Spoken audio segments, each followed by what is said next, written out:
I have one final question.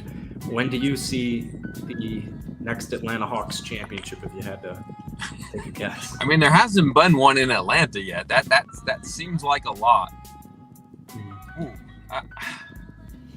I mean, it doesn't feel like it's going to be this season. It feels like they could take a stab at it.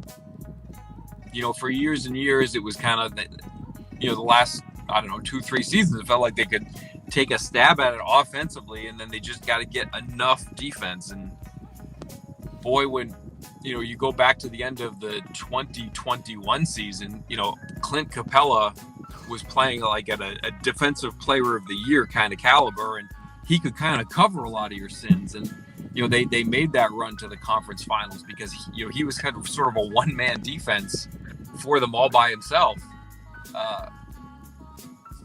Now it feels like they've got a lot of defense, and they're going to have to figure out, okay, where is this offense going to come from?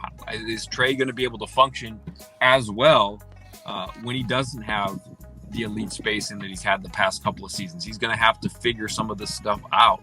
He's going to have to be the spacing a lot of times. So it's going to be interesting. There's a lot to shake out. I think the one thing that works in their favor in adding a second superstar, and I think this could solve some of their problems, mid-season, is like, can they become a destination? It's something that's eluded, the Hawks for decades. It seems like a place where players would want to play. Like, Atlanta's a great city to live. It's a great NBA city. Like, there are a lot of basketball fans here.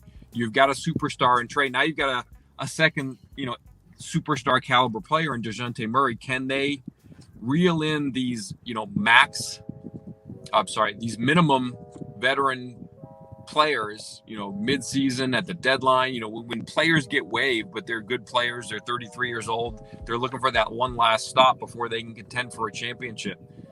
The Hawks need to contend for some of those guys, and they haven't in the past. And that's a big piece going forward, I think, to make some of this offensive stuff work. Find guys who can shoot and play defense, guys with playoff experience, championship experience. They need some of those guys to fill in the roster as they go through. Right now, at the beginning, they need to just have Trey and DeJounte play through it. But going down the line, whether it's this season, the next one, the one after that, if they're going to get to a championship level, and Trey's the kind of player that you can realistically see that happening in the next decade, but he's not going to be a one-man band. He's going to need a great rotation that's 8, 9, 10 players deep. And, right now the Hawks have maybe 7, 6, 5 players that can do that.